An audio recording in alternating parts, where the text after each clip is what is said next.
Welcome to This Explainer. Today, we're embarking on a truly fascinating biological deconstruction of the human nervous system. We're going to look right under the hood of your brain and body to understand exactly what happens when we feel threatened. But, more importantly, we're going to figure out how we can actually take the steering wheel back.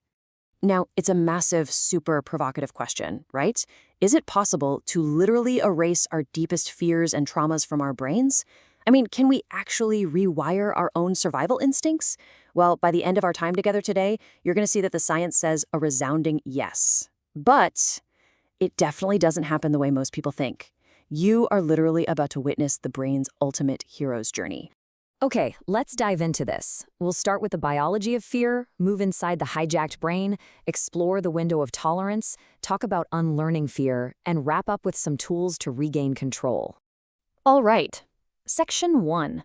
The biology of fear. Let's cover the absolute basics of the threat reflex.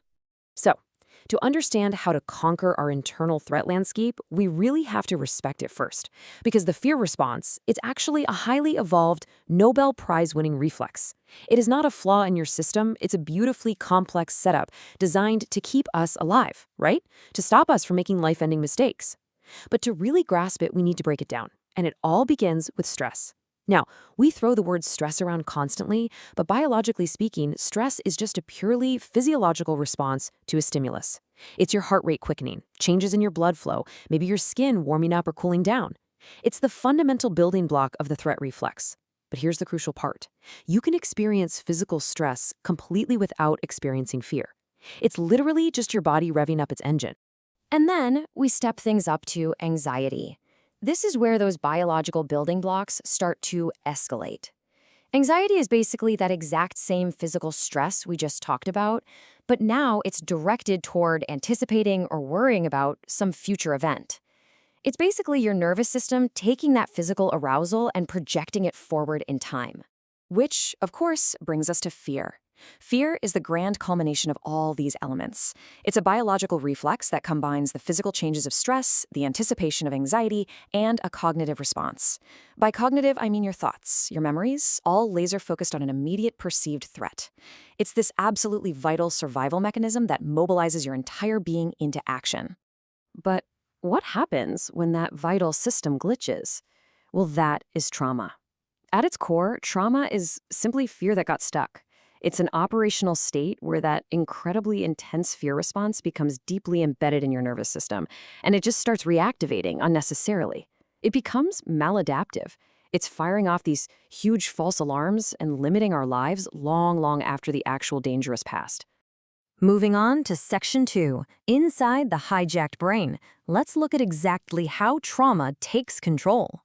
Now, what's really interesting about this next part is we're zooming in from that big conceptual level right down to the microcellular circuit level of your brain's anatomy. We need to see how trauma actually grabs the steering wheel. The triune brain model is a fascinating way to look at this. Now, sure, modern neuroscientists will tell you brain evolution is a bit more integrated than this neat three-part division, but it serves as an absolutely brilliant metaphor for understanding our internal struggles.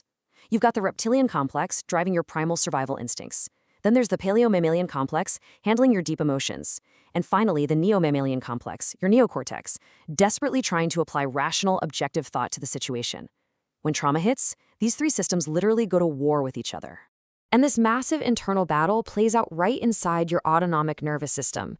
Think of it like a biological seesaw. On one side, you've got the sympathetic nervous system, and honestly, it has absolutely nothing to do with sympathy. It is all about alerting and mobilizing you for action. Then, on the other side, you have the parasympathetic nervous system, which is entirely responsible for calming and restoring you. Trauma violently tips this seesaw all the way toward the sympathetic alerting side and just locks it there. The crazy thing is, the mechanisms driving this are just incredibly specific. It is wild to think about, but there is an actual biological switch for how we respond to threats. A super fascinating Stanford study looked at a brain region called the VMT, and they found literal adjacent switches. Get this. If the pathway from the xiphoid nucleus is stimulated, subjects show this timid, freezing behavior. But if the pathway from the neighboring nucleus reunions is stimulated, it triggers courage. The subjects in the study, which, were mice, literally stood out in the wide open and rattled their tails aggressively, completely ready to fight. It is literally a biological switch between complete paralysis and outright courage. So, knowing how incredibly mechanical these brain circuits are really brings us to a crucial question, and it's one that's deeply tied to the stigma surrounding PTSD. When someone reacts to a totally minor, everyday event as if their life is in immediate mortal danger, have they lost their minds? Like, are their reactions really just all in their head? Absolutely not. As Dr. Julian Ford so eloquently puts it, this is not an injured or damaged brain, but a brain that has been hijacked by primitive areas. It's this profound, massive shift from a brain in learning mode, where you're open, curious, and rational, to a brain strictly locked in survival mode.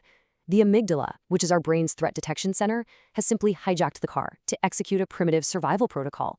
So if you've ever experienced this, your feelings are completely valid, biological response to a hijacked circuit.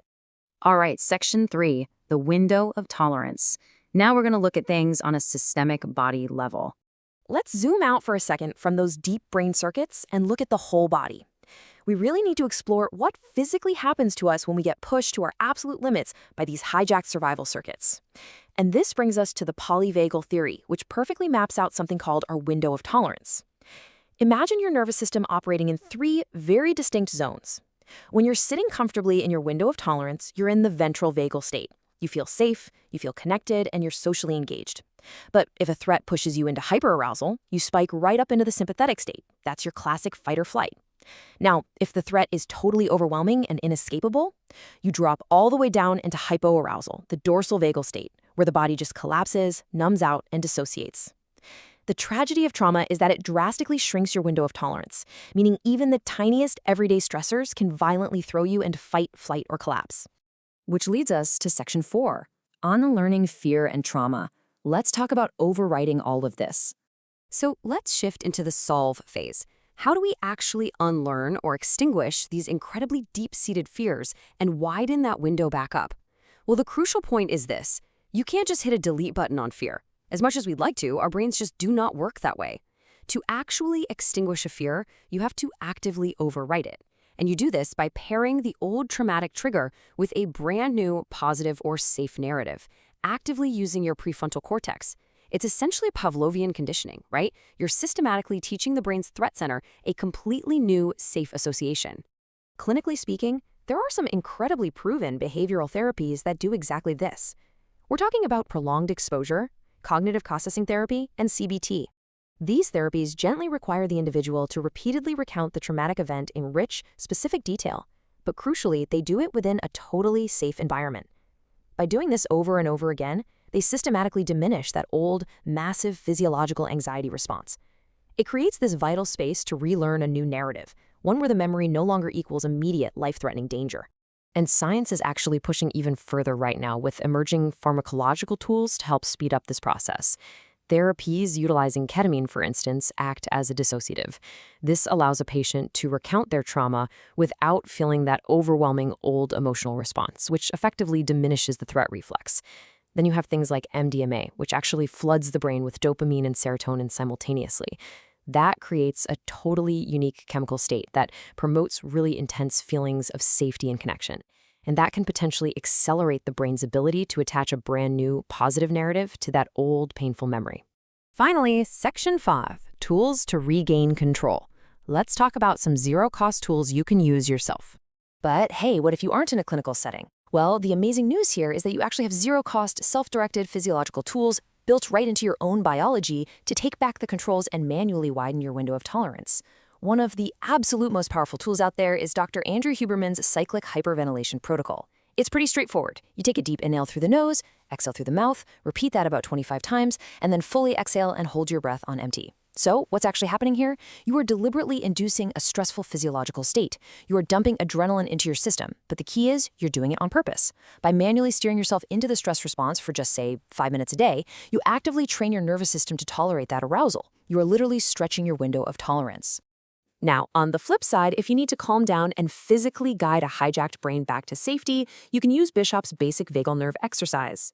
Here's how it works. You lie back, weave your fingers behind your head, keep your head completely still, and rotate just your eyes to the right until you feel a bit of resistance. Then you just wait for a sigh, a swallow, or a yawn. That tiny physical cue actually signals that the parasympathetic nervous system is turning back on. Then you just repeat it on the left. It's this brilliant somatic physical hack to stimulate the vagus nerve and pull yourself right out of that intense fight or flight mode. So let's move forward and see how this builds a truly complete toolkit. You basically have top-down processing, where you use the incredible narrative power of your prefrontal cortex, like we talked about with therapy, to calm your physical body. And then you have bottom-up processing, where you use your physical body, your breathing, and your eye movements to send vital signals of safety up to calm a hijacked brain. It's amazing, really. You possess the exact hardware needed to recalibrate yourself from both directions. Which leaves us with this final, empowering thought. You now know that your deepest fears are honestly just biology. Your trauma? It's just a hijacked circuit. And you have literal, physical switches in your brain built for courage. So, what zero-cost physiological tool will you use today to manually widen your window of tolerance and reclaim your courageous brain? Because the controls really are in your hands. Thanks so much for exploring the science with me today in this explainer, and keep learning.